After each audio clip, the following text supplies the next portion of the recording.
Bonjour et bienvenue dans Avez-vous choisi, le podcast du vendredi qui vous invite à tout choisir dans votre vie.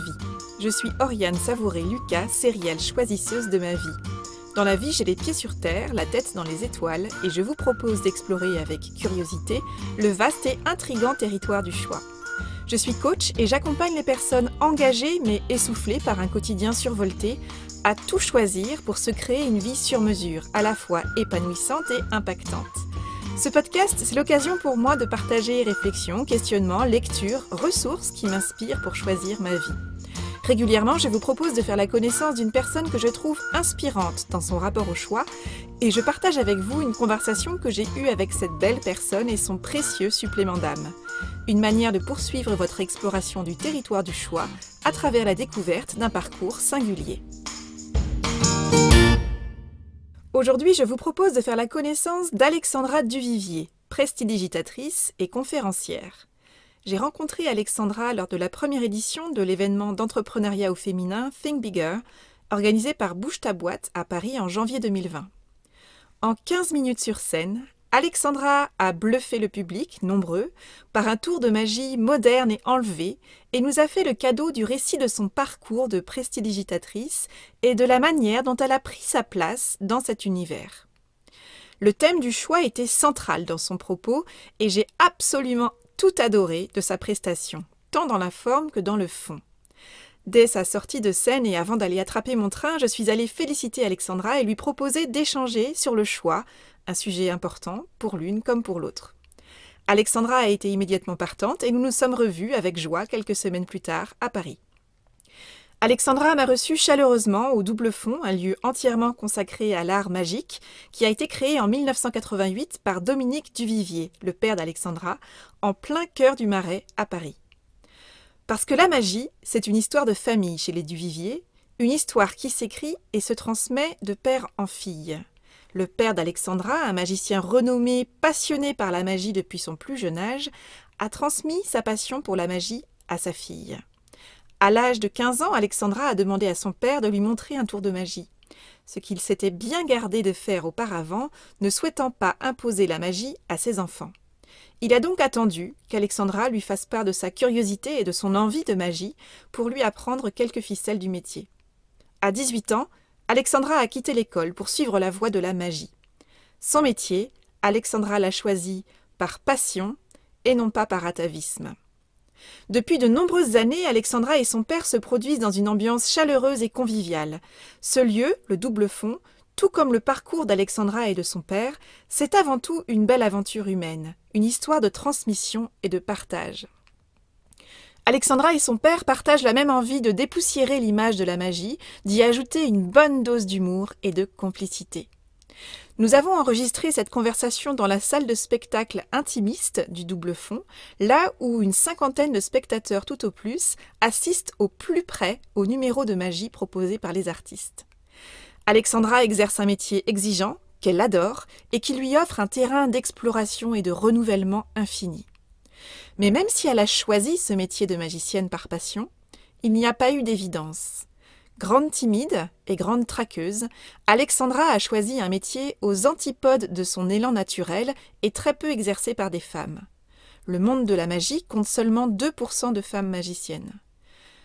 Pas spécialement attendue par ce milieu, mais inspirée par quelques figures féminines de la magie et par le parcours de son père, bien sûr, ainsi que par le regard juste et bienveillant qu'il a toujours posé sur elle, Alexandra a transformé ce contexte peu évident en moteur.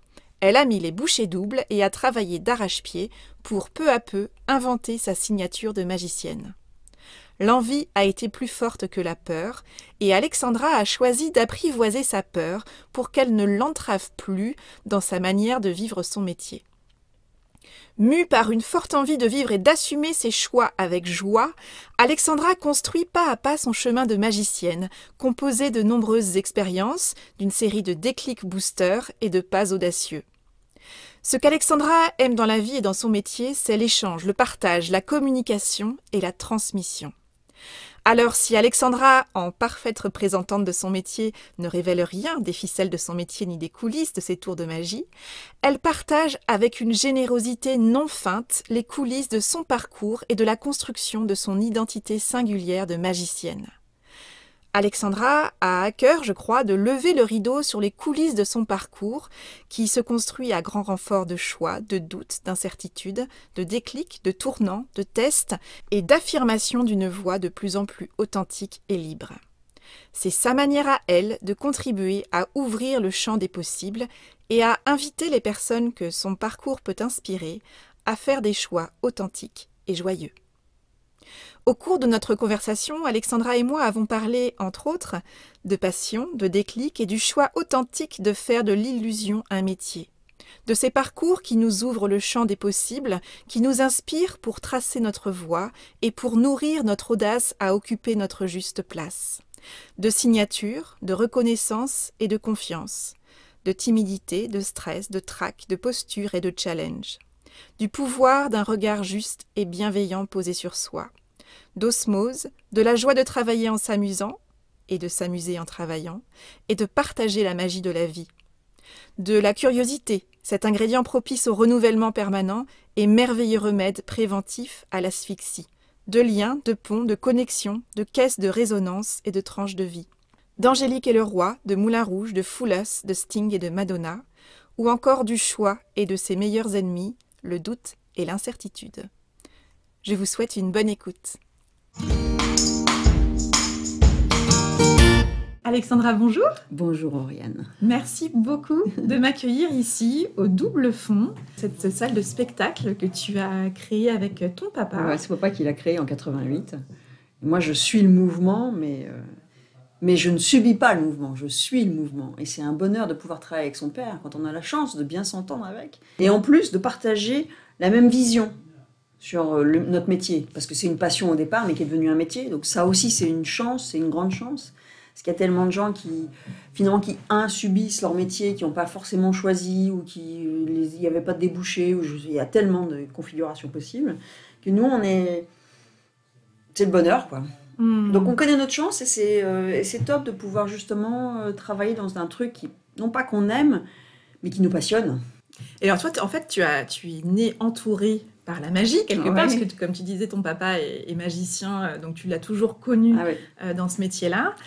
Et puis, à 15 ans, tu demandes à ton père de te montrer un tour. Bonne mémoire, exactement. Oui, parce qu'en fait, papa, pas bête, le père, ne me faisait jamais de tour quand j'étais petite. J'avais beau lui dire, vas-y papa, montre-moi un tour, parce qu'il y avait une espèce quand même de curiosité. Tu dis, ton père est magicien, c'est quand même assez fabuleux. Et il me montrait jamais de tour. Bon... Et au bout d'un moment, j'insiste plus qu'une autre fois. Et là, il me dit, bon, tu veux? Tiens, vas-y, prends un livre. Parce qu'il faut savoir que donc, c'est dans les années, c'était 80, on va dire 88, un truc comme ça, 90.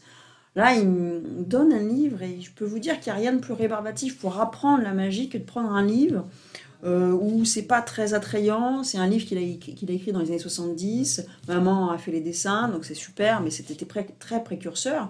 Et pour moi, pour apprendre... C'était un peu rebutant. Oui, c'est pas un tuto sur YouTube, quoi. Absolument. C'est bien résumé. Donc, une fois qu'il a vu que j'avais travaillé par moi-même, là, il m'a aidé. Là, on a travaillé de concert. Mais il voulait pas que je fasse de la magie parce qu'il était magicien. Ça, il n'aurait pas accepté. Il n'aurait pas accepté dans le sens où... Il voulait pas t'imposer, en fait, voilà, je pense que c'est ça. Et c'était plutôt futé qu'il me montre jamais de tour pour créer cette envie, ce goût, mais cela dit, il a fait la même chose avec mon frère et ma sœur, et ça n'a pas fonctionné. Donc, bon, il devait y avoir une fibre artistique que je devais exprimer quelque part. Et donc, à quel moment, finalement, cette passion que tu as d'abord observée chez ton papa, puis que tu t'es appropriée en testant, voilà, à quel moment tu choisis d'en faire un métier? En fait, le vrai déclic, c'est en 88. Mon père est engagé dans une espèce de championnat du monde, c'est des Jeux Olympiques de la magie, on va dire, qui est dans une ville différente. C'est tous les 3 ans, et il est engagé dans ce congrès. Comme il y a les congrès de médecins, il y a les congrès de magie aussi. Et là, je le vois faire une de ces routines mythiques avec des gobelets. Il est dans une salle de 700 personnes, en amphithéâtre. Pour moi, c'est important parce que j'étais dans les gradins, j'étais plus haut. Je voyais ma mère qui traduisait mon père, parce que mon père ne parle pas une brogue d'anglais. Et il fait son effet final, et là, les gens se lèvent. C'était fort à recevoir. Pourtant, j'étais pas donc sur scène. Et je me dis, wow, c'est génial. Ce qu'on peut susciter, rien que par, entre guillemets, un simple tour de magie, qui n'est pas du tout simple, qui n'est pas juste un tour de magie, qui est bien plus parce qu'il y a un travail colossal derrière tout ça. Et là, je me dis, je prends ça en pleine face, ça me percute. Et la deuxième chose qui a fini de m'achever pour pouvoir faire de la magie, le cap, ouais, exactement, c'est de voir une femme magicienne, Lisa Mena, une magicienne américaine, une très belle femme, super intelligente, mais qui joue pas sur ses atours. Et ça, je me dis, mais oui, déjà, je m'identifie parce que c'est une fille. Déjà, rien que ça. Donc ça crée la possibilité d'être une magicienne dans un métier qui est quasiment exclusivement masculin. Il y a 2% de femmes pour le reste d'hommes. C'est en train de changeoter comme un peu dans tous les domaines. La politique en premier, où ça change, heureusement, tu te dirais, il est temps. Mais donc, c'est pas le premier métier où on se dit, tiens, ah oui, je vais faire magicienne. Non, évidemment. Donc ça change, mais ça vient doucement. Donc cette femme-là te donne une forme de rôle modèle quelque part et te donne en tout cas l'inspiration et l'aspiration à te dire oui, c'est possible. Mais complètement, parce que jusqu'à présent, mon père, je l'ai vu travailler, il travaille 18 heures par jour, bon, super. Je vois ses élèves ou je vois des amis magiciens, c'est tous des hommes. Donc oui, je vois, ils s'amusent. Ce que je perçois quand même dans cette jeunesse, avant mes 15 ans, c'est ils travaillent, parce qu'ils travaillent, mais ils s'amusent. Je me dis, putain, c'est génial, c'est un métier où on s'amuse. C'est pas genre, bon, je vais bosser, j'y vais, chérie. C'est pas juste laborieux avec des semelles de plomb tous les matins. Absolument. Et ça touche à plein de facettes de la vie. C'est pas juste, tiens, je vais te faire un tour de cartes, c'est je m'intéresse au jeu, je m'intéresse à la peinture, mais alors la psychologie, qu'est-ce qu'on en...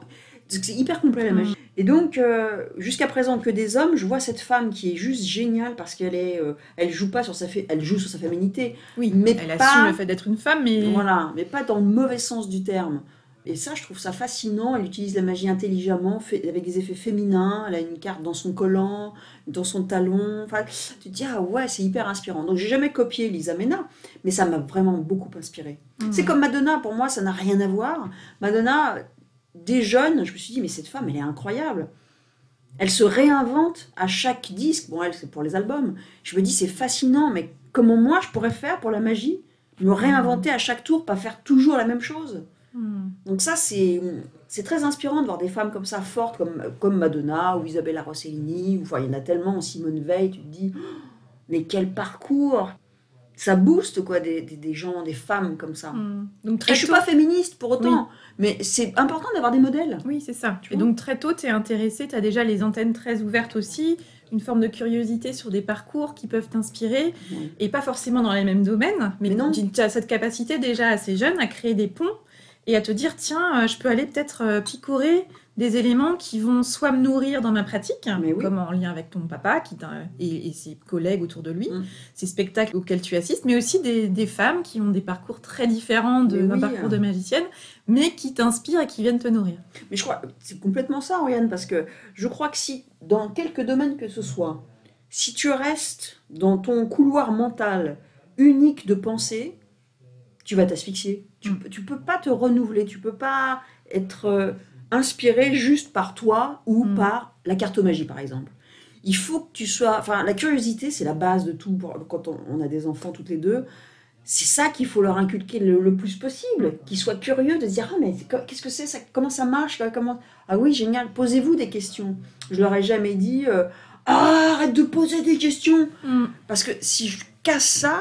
Je casse cette dynamique, en fait, cette ouverture au monde. C'est très important. Et donc, en tant que grand, en tant qu'adulte, souvent, on perd ça. Et ça, c'est vraiment dommage. Pour nous, en magie, c'est génial parce que moi, je reste curieuse. Et tout m'intéresse potentiellement. Le vrai problème, c'est le temps. Je ne peux pas étudier tout, mais j'adorerais me pencher sur plein d'autres sujets. Donc, l'envie de ce métier émerge assez rapidement. Ouais, finalement, oui. Et comment est-ce que tu transformes ce rêve en une réalité? Comment est-ce que surtout tu passes de l'étiquette magicienne, de ce que tu projettes toi sur ce que c'est être magicienne, à comment est-ce que moi, Alexandra, je crée ma signature de magicienne? Ah oui, alors là par contre, je vais répondre à ta question, mais elle est quand même... elle est sur le temps. Ma signature Alexandra, je ne peux pas te dire que je l'ai faite comme Bien ça. sûr. Ça m'a pris des années. Première étape, tu es obligé, mon père il dit souvent, quand tu commences la magie, peut-être d'autres domaines, en tout cas peut-être en musique, tu es obligé de faire 90% de technique, Et 10% de texte, un texte bateau, tu te dis, oui, je choisis une carte, je la retrouve, merci, au revoir. Et plus tu travailles, plus tu as d'expérience, ça devient l'inverse. Tu fais 90% de présentation et 10% de technique. Parce que la technique, au bout d'un moment, bah, tu la maîtrises. Parce que de toute façon, tu es magicien. Le B à bas, je veux dire, le minimum, c'est de maîtriser ta technique. Et au bout d'un moment, heureusement, en tout cas j'espère, tu la maîtrises. Et donc tu peux passer à autre chose. Mais ça, franchement, entre toi et moi, personne ne t'écoute, donc tout va bien, ça m'a pris des années, parce que je suis quelqu'un de très timide. Et rien que le fait de dire bonjour à quelqu'un, j'étais rouge pivoine, j'étais mal à l'aise, je parlais pas fort, je disais, oh là là, j'avais mal au ventre. Faire un spectacle, c'était une torture. C'est très paradoxal finalement, parce que cette envie de faire ce métier de magicienne, qui comme un métier d'artiste au sens large, nécessite d'être dans la lumière, d'être sur scène, de parler aux gens, qu'il y ait un silence éventuellement dans la salle quand toi tu t'exprimes ou quand tu fais quelque chose. Comment est-ce que tu as réussi à résoudre cette équation un petit peu particulière quand même? Ça va te faire plaisir parce que c'est par rapport au choix. Alors le choix, très tôt, ça m'a turlupiné cette histoire du choix, sans pour autant m'empêcher de dormir, mais en fait, j'ai vu un film que mon père m'a montré, j'adore cette série de films, c'est les Angéliques. Tu sais, Marquise des Anges, Angélique et le Roi, Angélique et le Sultan, etc. Avec Michel Mercier et d'autres. Et dans Angélique et le Roi, donc c'est avec Sami Frey, c'est pas le roi mais c'est le sultan, Sami Frey, il lui dit un truc du genre ah oui, vous les Occidentaux, vous avez toujours ce problème, ce dilemme du choix. C'est fort comme phrase, ça a l'air de rien, mais c'est hyper fort. Et après, dans une scène, donc elle est là, elle lui prend le poignard, parce qu'en lui, bon, il la met dans son harem. Enfin, c'est un film, tu le vois aujourd'hui, tu te dis, il y a quand même des trucs, c'est chaud pour les filles. Hashtag MeToo. Oh purée. Bon, bref, mais il faut prendre les trucs positifs, il ne faut pas rester sur le négatif. Bon, bref. Il est sultan, il la met dans son harem, elle prend son poignard et elle lui met sur la carotide, exactement, et elle hésite. Et là, il lui dit, Sami Frey le sultan, il lui dit, voilà, t'es à nouveau confronté au problème du choix. Parce qu'elle hésite, elle aurait dû le tuer, puis elle s'en va, elle s'enfuit, c'est fini. Il se trouve qu'il y a je sais plus quoi, pouf, elle hésite, elle pleure, parce que c'est une fille, alors elle pleure, pouf, elle pleure. Bon. C'est quand même un film des années 60, 66, 70, tu vois. Bon, et lui, il prend le poignard, et lui, par contre, il va pas hésiter. Sauf qu'il y a un sauveur, tout va bien, ça s'arrange, génial. Mais lui, il est pas occidental. Il va la tuer, on le voit, mais elle est sauvée parce qu'il y a un sauveur qui arrive, génial. Et je me suis dit, putain, c'est génial ça. En fait, dans toute chose, tu as ce problème du choix. Et ben, en magie, c'était pareil. Un jour, donc, j'ai mon père, là, c'est une torture. Juste avant de rentrer sur scène, je suis vissée aux toilettes parce que moi, ma façon d'avoir le trac, c'est d'aller aux toilettes. C'est pas possible. Il me dit, ah, c'est marrant, moi j'ai eu la même chose aussi. Quand je faisais de la télé, il a été avec Karen Cheryl. Sur plein d'émissions avec Karen Cheryl, avant il a été avec Guy Lux, et il me dit, moi j'ai eu la même chose, et j'étais vissée aux toilettes, et aux toilettes ils avaient eu la bonne idée de mettre un décompte, tu sais, vous êtes sur scène, en direct, dans 10, 9, 8, et il est à 8 secondes avant d'entrer sur scène, il est aux toilettes. Et là, de ce jour, il s'est dit, bon, ce métier je l'ai choisi, donc c'est ce que je me dis 20 ans plus tard, ce métier je l'ai choisi, ça me plaît, ça me remplit de joie, de pouvoir donner justement de la joie aux gens. C'est ça que je veux faire pour le reste de ma vie, donc c'est quand même une grosse décision. Je ne vais pas, à chaque spectacle, être dépendant à cause de moi, parce que finalement, c'est qu'une question de choix, parce que je n'ai pas vraiment pris la décision au fond de moi-même de me dire, j'assume, oui, je vais avoir le trac, mais j'aurais plus le stress d'être vissée aux toilettes 10 secondes avant le spectacle. Et de ce jour, donc mon père me dit ça, et de ce jour, j'ai pris la décision et ça s'est arrêté. Et j'ai fait la même chose. Je me suis dit, mais c'est pas possible de se subir autant. Parce que si je dois me subir à chaque spectacle, mais je préfère pas faire les spectacles. Tu te rends compte, ça va loin le truc. Oui, alors que c'est un choix de vie, et en même temps tu te dis, tu vas au contraire de ton choix de vie. Donc là je me suis dit, ok, j'ai compris, je vais faire comme ça, j'ai fait le choix, et du jour au lendemain, j'étais plus vissée. Oui, j'allais bien sur le track, parce que le track... C'est très sain, le track aussi, voilà. Ça met dans une forme d'excitation aussi. Il faut que ça soit boosté. Sarah Bernard disait, ça vient avec le talent, le track. Hein. Donc, ou Louis Jouvet, on attribue à l'un ou à l'autre. Donc, tant mieux. Je ne sais pas si j'ai le talent, mais en tout cas, j'ai le trac, ça c'est sûr. Mais j'ai plus le stress qui me clouait au siège à me paralyser vraiment, Oui. à me faire rater mes tours. C'est ça, qui je te tremblais. coupait les moyens et qui te coupait de ton expertise et de ton talent. Soi-même, ce qu'on peut s'imposer, c'est justement ce sac à dos, ces boulets, ou toi c'est la chape de La chape de plomb. La chape de plomb. Moi c'est mes boulets, moi j'appelle ça les boulets. Tu te rends compte ce qu'on s'impose pour pas réussir. Alors ça veut dire que si on est capable de ça, on est capable de l'inverse. Voilà, donc j'ai pris la décision et Angélique, marquise et le roi m'a vachement fait réfléchir. Comme quoi Angélique mène à tout. Toutes les réflexions. Tout est bon à prendre. Et c'est ça qui est génial, c'est que moi je me nourris de tout ce que j'entends, de tout ce que je vois. Ouais, tout m'inspire. Angélique et le sultan, bien sûr, mais tellement d'autres choses. Et après, pouf, je retranscode ça dans ma magie, d'une façon ou d'une autre. Donc, tu as fait le choix de kiffer, de te dire, allez, il y a du boulot, il y a du trac, il y a de l'excitation forcément, et en même temps, c'est un moteur aussi pour oser aller sur scène et pour déployer ton talent. Et puis, tu as vécu une expérience assez, je dirais, c'était presque un paroxysme en termes de stress, c'est ce numéro à la télé américaine, dans Foulas, que j'ai eu la joie de découvrir sur Internet, que je recommande à tout le monde. C'est gentil. Et comment est-ce que cette opportunité, donc pour expliquer un petit peu, c'est donc une émission de magie aux États-Unis. Toutes les émissions aux États-Unis sont regardées par des millions de personnes. Comment ça arrive dans ta vie, cette opportunité de faire un tour pour participer à cette émission où il s'agit de bluffer deux professionnels de la magie américaine. Ah oui, qui sont vraiment des sommités dans le domaine, qui connaissent énormément de choses. Et c'est un double, triple ou quadruple challenge, je sais pas, c'est qu'il faut que je fasse ce tour, que je ne sais pas faire. C'est un tour que mon père fait depuis 40 ans, qu'il a créé, papa. Je dois faire le tour, évidemment sans le rater. Je dois les entertainer, c'est-à-dire les amuser. Et, en anglais. En anglais, donc je parle anglais, bien entendu. Mais je dois pas juste parler anglais. Je dois être non seulement fluent, mais aussi drôle. Voilà, il faut que je sois comme je sois en français. Donc évidemment, j'ai travaillé, parce que tout ça, il n'y a pas de miracle, même si on fait croire qu'il y a des miracles, mais c'est que du travail. Donc il y avait un gros enjeu. Et en fait, la vraie étymologie, là tu rentres dans les coulisses du truc, c'est que on avait projeté de vendre ce tour. C'est un tour donc, que papa a créé il y a 40 ans. Et il a senti, tu vois, le créateur souvent sent que c'est le moment, c'est dans l'air du temps, il y a des principes qui arrivent. Donc il s'est dit, il faudrait le vendre. Et un ami nous a suggéré cette émission. On s'est dit, dis donc, il faut savoir qu'ils ont fait 7 saisons quand même. Donc c'est quand même, ça fait un moment qu'ils sont là.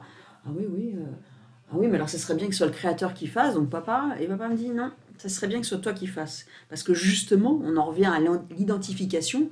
La jeune génération, on ne peut pas s'identifier à quelqu'un. Papa, il va avoir presque 70 ans, là, à l'heure actuelle où on parle.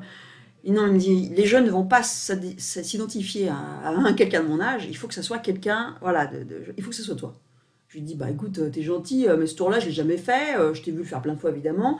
Il bluffe tous les confrères à qui tu l'as fait, oui, mais c'est une super pression. Et ça, c'est 2 mois avant le tournage. Et on se dit, bon d'accord, je vais le faire, je le fais. Et là, c'est vrai que j'étais pas du tout vissée aux toilettes, là, parce que j'ai quand même, au bout d'un moment, j'ai évolué quand même. Ce choix m'a fait du bien. Mais il y avait un gros trac, parce que c'était pas mal d'enjeux. Et c'était génial. Penn & Teller était non seulement bienveillant, mais ils n'ont pas compris le tour. Quelque part, c'est pas que ça ne m'étonne pas, parce que papa, il a bluffé pendant 40 ans. À chaque fois qu'il le montrait, personne ne comprenait le principe.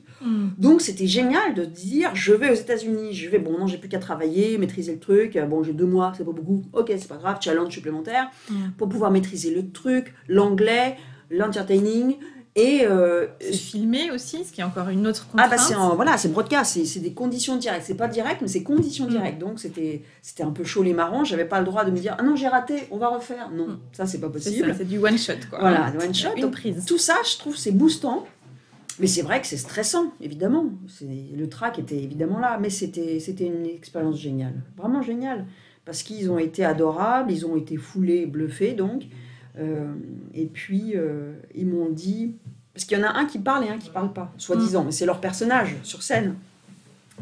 Il y a Penn & Teller, et donc celui qui ne parle pas, Teller, m'a dit, c'était génial ce que tu as fait, tu es mon numéro favori, ta personnalité est super.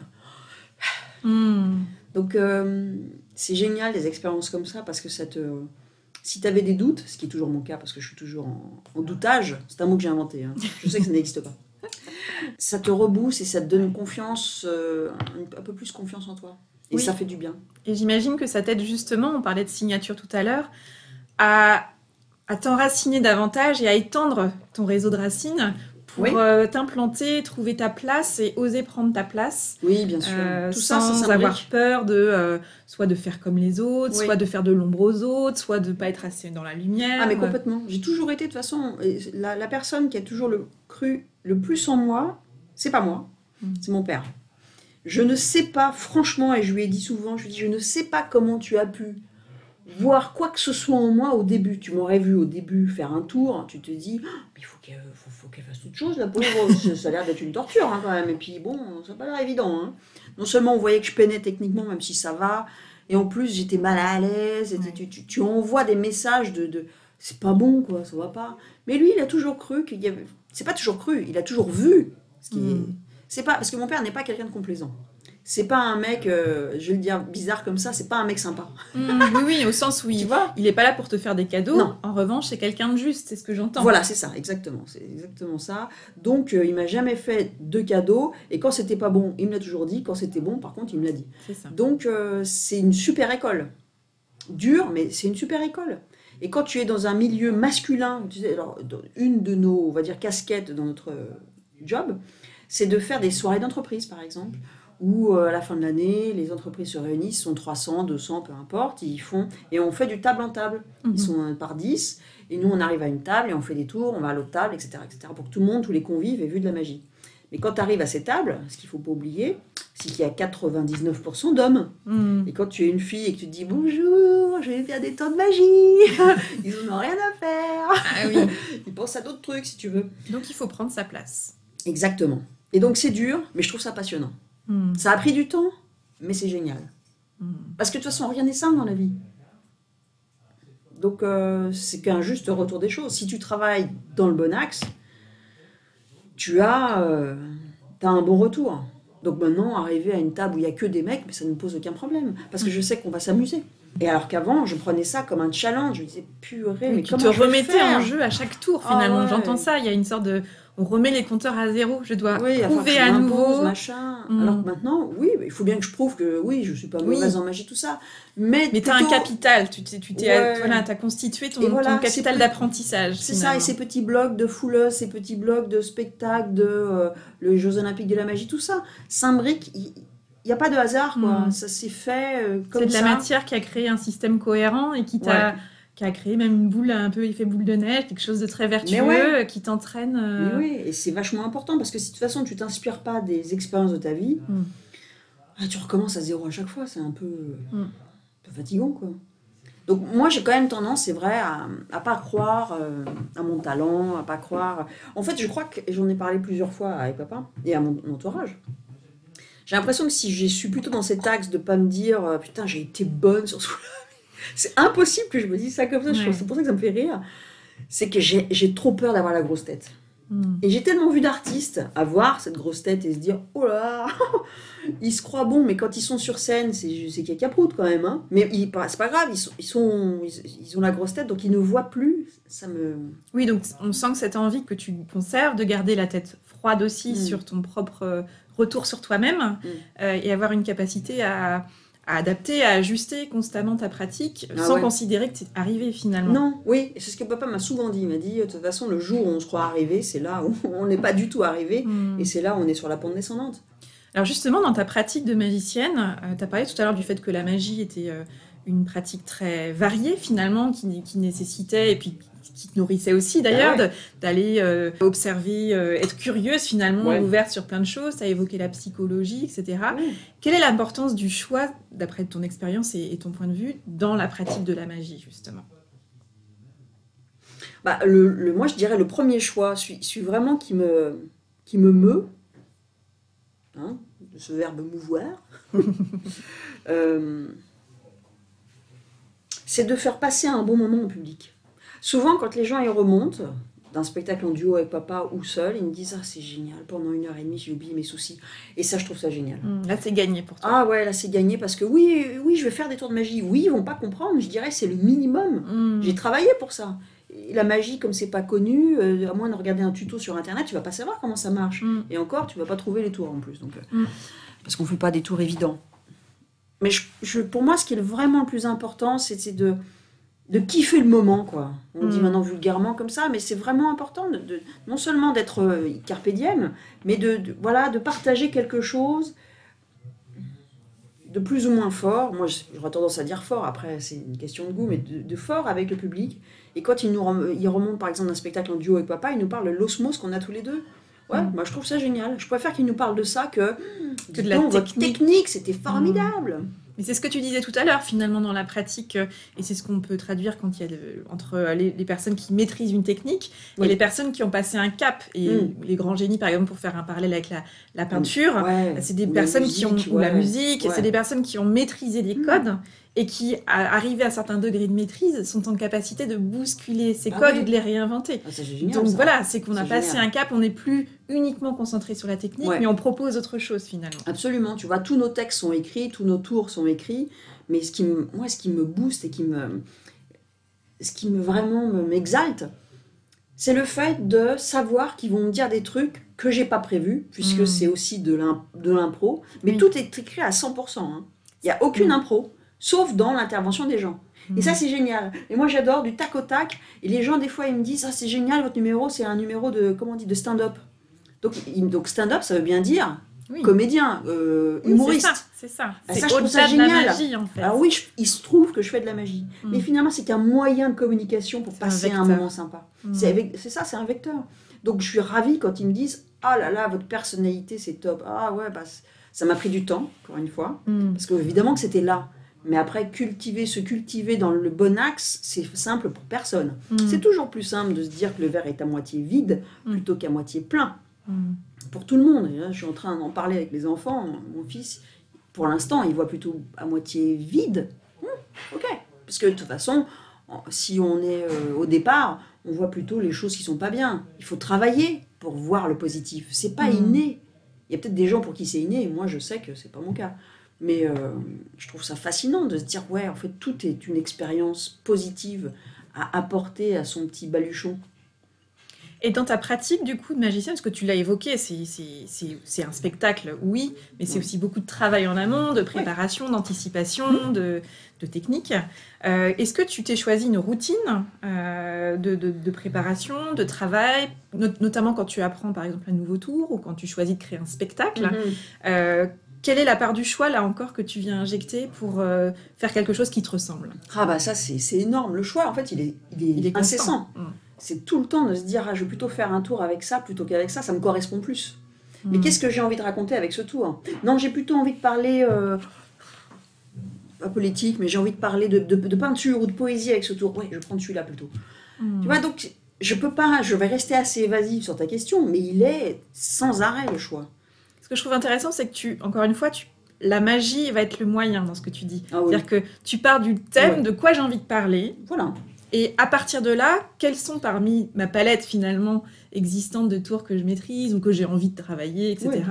Quel est celui que je vais pouvoir aller mobiliser à l'instant T aussi. Ah oui, qu'est-ce que j'ai envie d'exprimer maintenant? Je sais que j'ai fait 3 spectacles. Le premier, c'était plutôt, alors je vais vous parler de mes goûts et de mes couleurs, bon, pourquoi pas. Deuxième, c'était plus le parcours d'une magicienne. Alors comment je suis arrivée à la magie, tout ça. Donc je raconte effectivement un peu ce que je t'ai dit. Et le troisième, là, secret de fabrication, c'est... comment on crée un spectacle? Qu'est-ce qui nous inspire? Et donc, je parle un peu de tout ça. Mais je parle aussi de mon parcours. Et je parle musique. Parce que la musique, pour moi, mon père aussi, c'est une très, très grosse influence. C'est un très, très gros... Ça permet de rêver, quoi. Et je fais... Et donc, les gens me disent, parce que je finis là-dessus, ouais, que celui-là, il est plus, tu vois, sur l'émotion.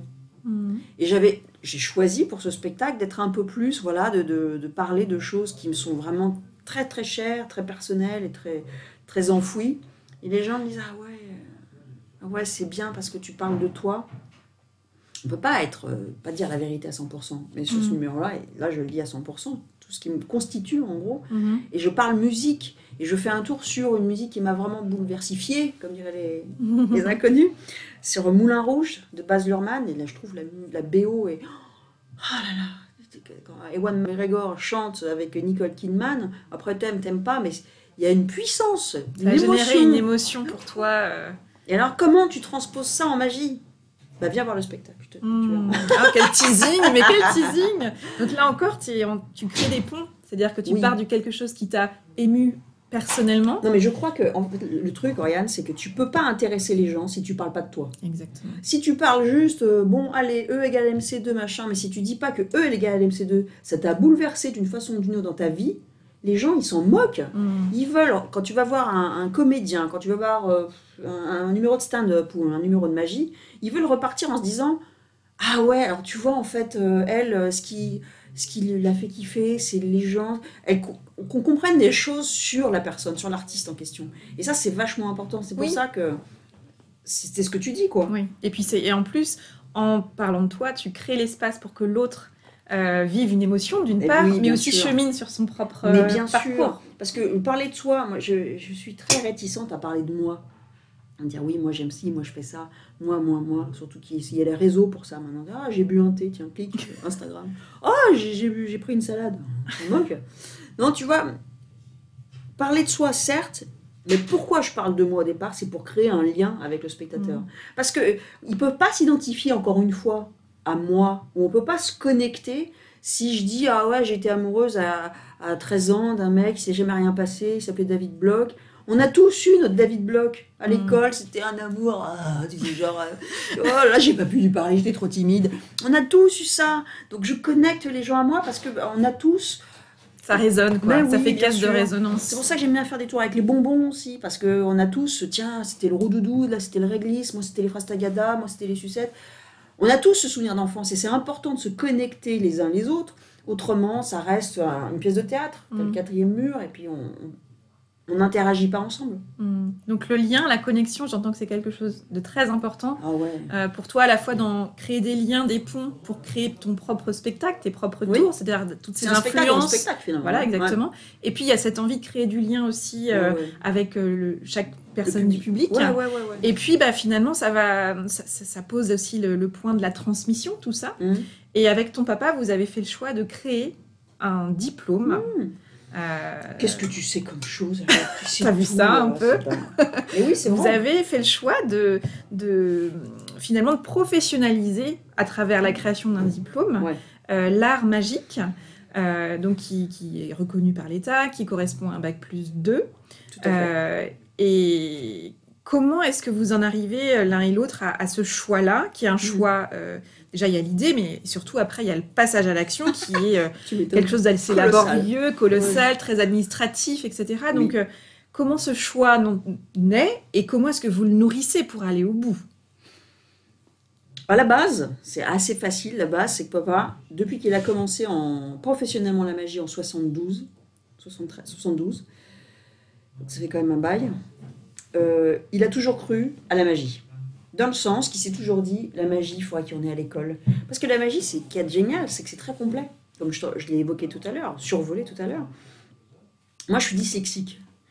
Travailler la main droite pendant que la main gauche fait autre chose, et pendant tu parles, et en même temps, tu gères le public parce que tu vois que celui au fond, il est en train de plus être en connecté avec toi, etc., etc. C'est génial, parce que ça te fait travailler plein de potentialités qui sont enfouies en toi, mais que sur lesquels tu capitalises, tu capitalises, et ça c'est top. Donc il a toujours cru que la magie aurait dû être dans les écoles. Il a toujours donné des cours à plus de 600 élèves. Moi j'en ai donné aussi pas mal d'élèves. Et c'était finalement qu'une continuité logique qui est, non pas une école, parce qu'en fait ça fait très longtemps qu'on a une école, mais qui est ce diplôme. Pour plein de raisons, mais une des plus importantes, dirais-je, c'est pour la crédibilité, la reconnaissance sociale. C'est la aussi. reconnaissance de la magie en tant qu'art. C'est ça. Maintenant, on a quand même des stars en magie, on a des émissions, on a Harry Potter, il y a à faire un énorme essor, parce que la magie, elle est présente partout si tu regardes. dans la littérature, Harry Potter, à la télé, il y a plein de prime time au cinéma, il y a Insaisissable, Prestige, L'Illusionniste, il y en a plein. Et puis aussi, on a Éric Antoine, qui a aussi fait beaucoup de bien à la magie, dans le sens où il montre que la magie n'est pas ringarde. Oui. C'est pas que la magie pour les enfants, ça peut être drôle, mais c'est ce qu'on fait. Tu peux amener un univers avec la magie. Absolument. C'est ça, en fait. Et c'est ce qu'on fait, nous, au Double Fond, depuis 88, mais à une échelle de 50 places par spectacle. Eric, il le fait, il fait des salles de 2000, 3000, enfin, donc ça va beaucoup plus vite. Merci, Eric, au passage. Donc voilà, c'était qu'une suite logique, finalement, qui est ce diplôme pour montrer que la magie, c'est vraiment un métier.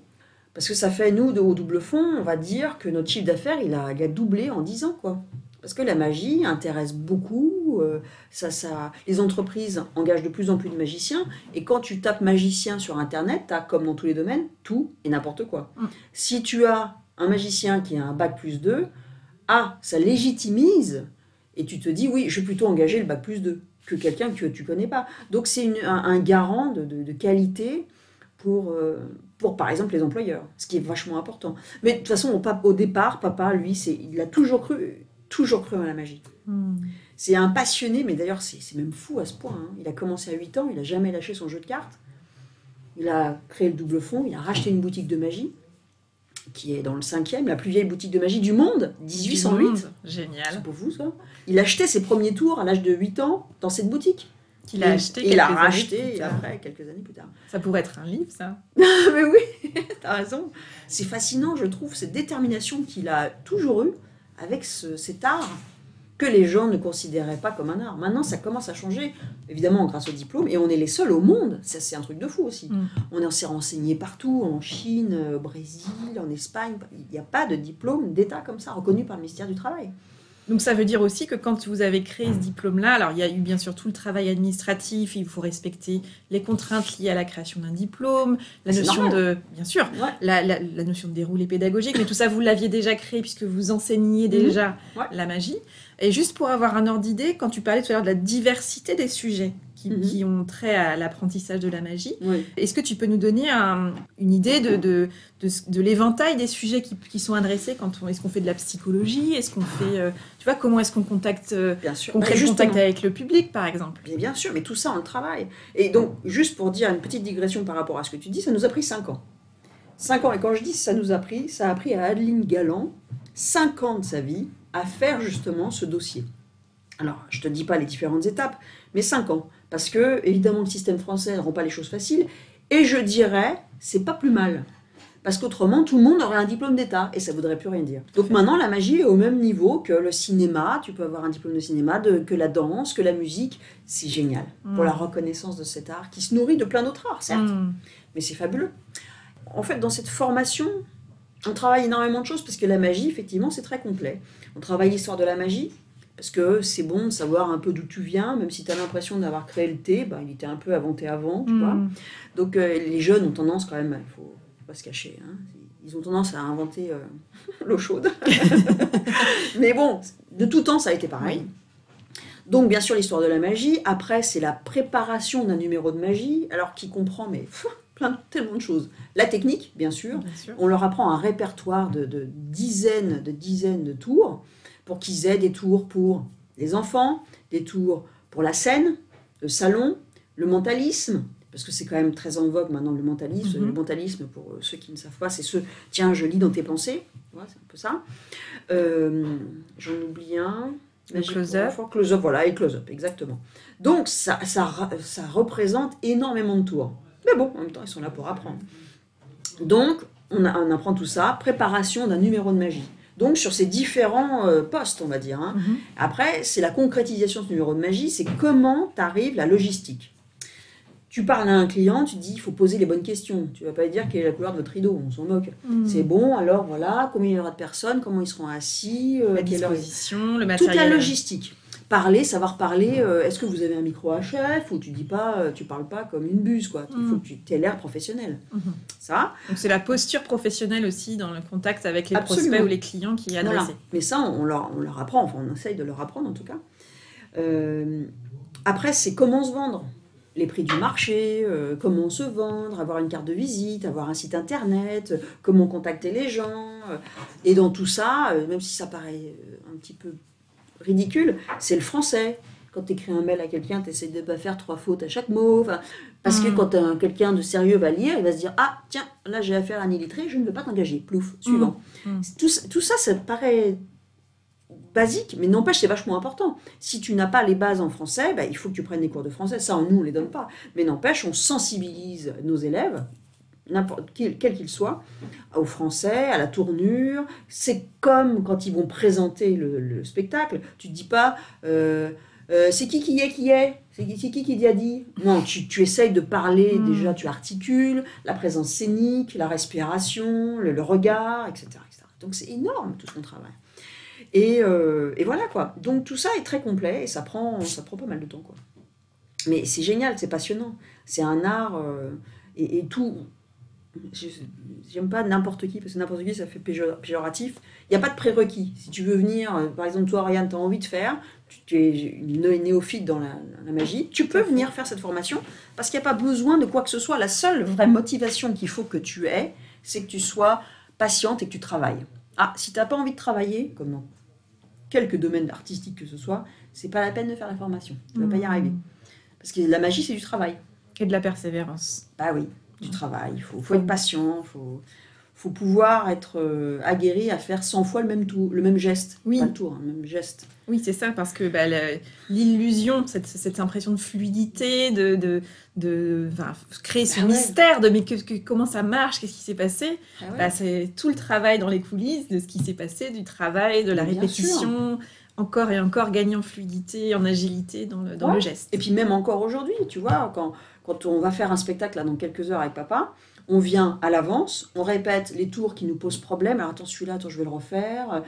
On s'entraîne. Parce que c'est pas, c'est pas tiens, vous savez, je me suis entraînée, c'est bon, j'ai fini pour les 10 ans à venir. Non, on est sans arrêt en évolution, d'autant plus qu'on fait un spectacle nouveau par an. Donc on est toujours en ébullition mentale, tu vois. Et ça, c'est bien. Renouvellement. Oui, puis ça permet justement de garder cette dynamique et cette vigilance, finalement. Vous êtes vos propres garde-fous sur la gestuelle, la technique, et puis la fraîcheur aussi dans le renouvellement des idées. Ouais. Bah, c'est un truc artistique, quoi. Donc je pense que tous les artistes, tu ne demandes pas à Sting, mais dis-moi, tu ne fais pas de nouveaux morceaux, toi. Il est sans arrêt en train de créer des nouveaux morceaux. Alors, pour X raisons, mais n'empêche, je pense qu'il doit avoir besoin d'exprimer. Il n'a pas fait juste Message in the Bottle, quoi, tu vois. Il en a fait plein. Et il continue d'en faire. Et il a exploré plein de styles différents. Ça, c'est fabuleux. Tu vois rarement ça, d'ailleurs. Enfin, tu en vois plein, mais je trouve ça vachement intéressant et stimulant. Tu évoquais ce travail de duo avec ton père, donc vous co-créez vos spectacles. Comment vous procédez pour choisir, pour vous mettre d'accord? Est-ce qu'il y a une forme de synergie évidente qui se met en place? Vous êtes généralement d'accord? Ou est-ce qu'il y a des discussions et auquel cas, comment vous tranchez? Beaucoup de discussions. La discussion, une fois qu'on parle sur un tour, on voit quelle est la meilleure solution pour le spectacle, encore une fois. Je crois que c'est ça qui prime. Toujours dans l'intérêt du spectacle et l'effet sur le spectateur, le public. Ouais, exactement. Et puis le thème aussi du spectacle. Si on a choisi, moi je sais pas, par exemple, dans notre premier duo, c'était plutôt le challenge. Il fait un tour, il le commence, c'est moi qui le continue parce que je vais essayer de tirer la couverture à moi, etc. C'était plus cette idée-là. On se dit, non, ça rentre pas trop dans le challenge, on va le garder pour un autre spectacle. Tu vois, donc c'est vraiment, je pense, la vision du spectacle, la vision finale qui prime. Donc revenir à l'intention finalement. Oui. Quand il y a un doute, ça peut être ça aussi, c'est-à-dire revenir, mais au fait, quand ça patine un peu, hop, revenir, attends, qu'est-ce qu'on veut faire déjà? C'est ça aussi que j'entends. Il y a ça, et puis je pense qu'il y a aussi faire plaisir. Non pas se faire plaisir, parce que oui, c'est vrai que j'ai envie de faire un tour X ou Y, ça me fait plaisir de faire ce tour-là, mais c'est comment je vais pouvoir faire plaisir au public? Comment ça va être accueilli et comment est-ce que je peux y rajouter un petit twist, un petit quelque chose qui va... Voilà, exactement. Et si je sens pas que je vais y arriver, je mets ce tour-là de côté, même si j'avais pourtant envie de le faire. Le public prime. Parce que de toute façon, c'est le juge de paix. T'as beau passer, si tu passais pas, moi, 1 an à travailler un tour, si de toute façon tu le fais, tu vois que devant, t'as pas de réaction parce que pour X raisons, ça m'est arrivé plein de fois, de travailler des tours avec papa ou séparément, on fait des tours, super. On voit que le public, il rentre pas dans notre délire, pouf, poubelle. On met le tour à la poubelle. Next. Ah, on a pourtant travaillé. C'est pas faute de pas avoir travaillé. c'est que le tour ne correspond pas à l'air du temps, nous correspond pas, ne correspond pas au public, on ne fait pas passer ce qu'on voulait faire passer comme émotion. Bon, bah, on n'est pas plus royaliste que le roi, on va au suivant. Et c'est intéressant, le choix, c'est aussi justement dans De pouvoir mettre à la poubelle. Oui, et de pouvoir mettre à la poubelle et de pouvoir se dire dans quelle mesure ça fait caisse de résonance ou pas, et si ça fonctionne pas, oui. et ben j'accepte de lâcher, Mais quitte à y revenir plus tard pour retester sûr. à un autre C'est moment. ça. Tu parlais de timing tout à l'heure, Ouais. il y a quelque chose de cet ordre-là. Bon, bah, Ouais. ça veut pas dire que c'est mauvais, c'est peut-être une question de C'est pas le rencontre, moment. de calage, de timing. Mais de toute façon, le juge de paix, c'est le public. Si ça plaît pas, c'est pas la peine d'insister. Ah ouais, ça m'a fait vraiment plaisir de faire ce tour, j'avais vraiment envie de le faire, mais enfin bon, j'ai pas le retour, ça sert à rien. Donc oui, il faut pouvoir justement mettre son ego de côté pour être capable de se dire je vais le mettre de côté ou à la poubelle et pas se dire ah j'ai travaillé un an, non je le ferai jusqu'au bout. Oui. Dans cette logique de j'ai investi, je vais pas mettre ça de côté. Voilà. Quoi. Donc des fois c'est ingrat, c'est sûr. Mais bon, ça fait partie du jeu quoi. Est-ce qu'il y a des choix qui t'attendent, qui sont imminents dans ton parcours pour toujours aller vers plus de présence et d'une signature singulière d'Alexandra Duvivier, magicienne? Bah, c'est de continuer à voyager sans que ça soit au détriment de mes enfants. Ça, c'est vachement important pour moi, pour eux, mais pour moi. Et puis là, on est en pleine construction, même plus que ça, sur un nouveau duo. Et quoi pas, ça doit être notre 4e duo d'1h30. Donc, pas mal de challenge quand même, parce qu'on avait déjà fait 3 spectacles d'1h30 où on a dit pas mal de choses. Et là, on en fait un sur un nouveau thème, c'est magie à la carte. Magie à la carte, c'est bien trouvé dans le sens où c'est le public qui va déterminer quel tour on va faire. Donc ça c'est chouette, ça veut dire que pour nous, on ne sait pas quel tour on va faire. Alors ça veut dire qu'en coulisses, on en a plein. Oui, on a plein de donc tours. préparation On a une maximale. centaine de tours, c'est-à-dire qu'il faut qu'on les connaisse tous. Oui. Alors il faut que ça soit bien sûr orchestré, mis en scène, etc. Oui. Tu vois, mais... Donc ça c'est pas mal comme challenge parce que ça nous reste en éveil. Et j'entends cette envie de ne pas rester sur ses acquis Ouais, et de garder de marcher sur le fil, quoi. C'est-à-dire que oui, on a travaillé pour oser marcher sur un fil, mais on a envie, malgré tout, de continuer, de sautiller sur le fil et d'avoir suffisamment de système de sécurité pour savoir qu'on ne va pas aller s'écraser par terre. Bien sûr. Parce qu'il y a de la préparation, parce qu'il y a de l'expérience, et puis parce qu'il y a cette osmose aussi que tu as évoquée avec ton papa. Très important. Et ça, c'est déterminant. Ouais. Ah oui. Ah oui, de toute façon, comme je te l'ai dit, mon premier fan, c'est mon père. J'aurais pas pu faire tout ce que j'ai fait s'il ne m'avait pas aiguillé, pas du tout cajolé, mais c'est plutôt bien. Parce que comme ça, dans ce milieu justement masculin, j'ai travaillé plus que les autres pour aller de l'avant et être aguerri et pas m'arrêter à « tu as des hommes, au secours, je m'en vais ». Plutôt avoir de la poigne en étant sympa. J'ai pas envie de casser pour casser. C'est ça que je trouve vachement bien maintenant, c'est que je peux me permettre avec le public d'être cassante, mais vachement sympa. Mais ça m'a pris pareil du temps, ça s'est peaufiné, T'as trouvé ta place. Oui, voilà, osé la prendre ta place. psychologie, l'étude des gens m'a permis de pouvoir comprendre et d'essayer ça. Est-ce que tu choisis les personnes comme vous faites aussi pas du close-up, non? Non. Bah, malheureusement ou heureusement, quand tu vas dans une soirée d'entreprise, tu choisis personne. Tu vas au casse-pipe, tu vas dans la fosse au lion, et voilà, super. Dans un spectacle, les gens qui réservent pour venir au double fond, on ne les choisit pas. Ils sont là, alors oui, ils s'installent, voilà. Mais parmi un public, tu te dis pas, tiens... Ah, si, dans le public, tu les vois. Parmi c'est le public. Ça. Après, ton acuité et ton expérience fait que tu vois que lui, tu pourras le faire venir sur scène, mais pas elle. Elle, tu pourras la prendre à partie sans la faire venir parce que je pense que ça va la mettre mal à l'aise. Mais par contre, lui, non. Tu peux pas plaisanter avec lui parce qu'il a l'air un petit peu plus... Il faut que tu vois ça en quelques secondes. Sinon, c'est toi qui vas passer pour une buse, ou tu vas mettre mal à l'aise, ça va mettre mal à l'aise le public. Donc il faut vachement... Et ça, je me suis inspirée de l'équitation. Pour ça, j'ai fait 10 ans d'équitation. Et après, j'ai arrêté pour la magie. Choix, encore une fois. Je me suis inspirée de l'équitation où tu dois anticiper. Si tu n'anticipes pas toi, c'est pas le cheval qui va anticiper. Lui, c'est un animal, même si c'est... J'adore parce que c'était fusionnel d'être avec un cheval, de pouvoir faire qu'un avec ce magnifique animal. Mais n'empêche que c'est à toi d'anticiper parce que si tu fais du saut d'obstacle, bon, si tu comptes pas tes foulées, bah, tu vas tomber, quoi. Donc j'ai gardé ça, cette anticipation, pour leur mettre dans ma magie, encore une fois. Tout m'inspire et je retranscris, je remets tout dans ma magie. En fait. Ah ouais. Tout m'intéresse. Les joies des enfants, des fois, ils s'en servent plus. Je le prends, je le garde, je vais faire un tour avec. Je sais pas dans combien de temps, je sais pas comment, mais ça m'intéresse ce jouet Parce que ça rappelle, tu vois, quand tu vois les trucs pour enfants, tu sais, pour les jeunes enfants, tu as le rond, le triangle, le carré. Voilà. Ben ça, c'est des signes ESP. C'est quoi les signes ESP? C'est Extra Sensorial Perception. C'est des signes, tu as la vague, le carré, l'étoile, et ça. Et il y a des gens qui font de la transmission de pensée avec ça. Pour de vrai, des expériences. Après, nous, on fait de la magie avec ça. Je me dis, dès le plus jeune âge, on monte les signes ESP. Et j'ai envie de prendre son piano et de faire un tour avec. Tu vois, donc, on est limité que par son imagination. C'est ça qui est fascinant en magie. C'est un puits sans fond. Et la vie a souvent beaucoup plus d'imagination que nous. Ah oui, ça c'est sûr. C'est nous qui avons des œillères, justement.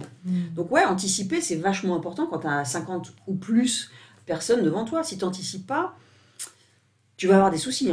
Parce que si tu n'anticipes pas, qui va te dire, tiens, est-ce que je peux examiner le jeu? Ah bah oui, qu'est-ce que tu dis? Bah tu dis non. Et oui, et c'est toi qui es en porte-à-faux. Il faut que tu arrives à retourner la situation. Si tu veux pas donner à examiner, mais donc, la plupart du temps, je donne à examiner, ça n'a aucun souci. Tu vois, il faut savoir rebondir, anticiper. Pour moi, c'est vachement important. Merci beaucoup, Alexandra. Oriane, c'était un plaisir. Un grand merci à Alexandra pour ce temps partagé, son accueil chaleureux, sa générosité, son humour et sa magie. Je garde un souvenir précieux de cette conversation, réalisée quelques jours avant le début du confinement, alors que nous ne savions pas encore que nos quotidiens étaient sur le point d'être bouleversés de nombreuses manières. Cette conversation a été chaleureuse, profonde et empreinte d'un formidable souffle d'humour et de légèreté. Nous avons beaucoup ri. Avec Alexandra, nous nous sommes rencontrés à l'occasion de cette conversation. Et comme l'une et l'autre nous aimons les rencontres, les partages et les conversations sur la vie, nous nous reverrons, c'est certain. À n'en pas douter, Alexandra est une professionnelle passionnée, talentueuse et engagée qui a à cœur de transmettre son art et de partager la joie de son métier. En le faisant, elle nous invite à la curiosité, à l'ouverture au monde et à l'autre, avec attention, légèreté et profondeur. Je souhaite à Alexandra, en ces temps de crise sanitaire qui malmènent le spectacle vivant, de nombreuses opportunités de partager sa magie avec le monde, avec l'authenticité, l'humour et l'humanité qui la caractérisent. Plus que jamais, nous avons besoin de côtoyer la magie et la joie. Pour plus d'informations sur Alexandra et sa magie, je vous invite à consulter son site alexandraduvivier.com. Et pour réserver vos prochaines soirées de magie au Double Fond à Paris, pour vivre un spectacle de magie vivant, touchant et drôle, alors rendez-vous sur doublefond.com. Voilà, c'est tout pour aujourd'hui. Vous retrouverez cet épisode sur le site orianesavoureluca.com. Si vous aimez ce que je vous propose et que vous voulez faire partie de cette aventure audio, abonnez-vous à la newsletter de Avez-vous choisi afin d'être alerté dès la publication d'un nouvel épisode. Si vous souhaitez soutenir ce projet de façon bienveillante et efficace, je vous invite à faire connaître Avez-vous choisi à celles et ceux qui vous sont chers et que l'idée de tout choisir dans leur vie pourrait réjouir. Vous pouvez partager votre enthousiasme par écrit en déposant un avis sur le site, sur la page Facebook ou la chaîne YouTube Avez-vous choisi, ou encore une constellation de 5 étoiles sur votre application de podcast préférée. Je vous souhaite une bonne semaine et je vous donne rendez-vous vendredi prochain pour un nouvel épisode. Et d'ici là, et si vous choisissiez tout ?